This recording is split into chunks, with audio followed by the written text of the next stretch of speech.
Vjenčanja u Dalmaciji uvijek su poseban doživljaj. Bučna s neizostavnom glazbom jamstvo su dobre zabave.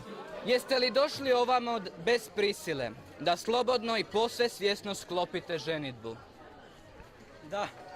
Iako je sve bilo fingirano od svećenika do mladoženja i mlade, svi su se dobro zabavljali. Uzvanici su došli sa svih strana svijeta. Ove djevojke stigle su ravno iz Manchestera. Mislim da smo na hrvatskom vjenčanju. Sviđa mi se. Glazba je užasna, ma zapravo i nije tako loša jer se svi sjajno zabavljaju i plešu. Zabavno je. Nije trajalo 3 dana kao što je običaj, ali fešta se otegnula dugo u noć. Kad će ova fešta trajati? Dokle god hoćete. Dok ne padnemo doli. Lokalni običaji pokazali su se izvrstan mamac za turiste. Naravno, ne mogu vidjeti pir nikako skoro, ovako ga mogu vidjeti, to mogu baš autentični dalmatinski pir sa harmonikašima, mladom, kupovanje mlade i sa svim sličnim.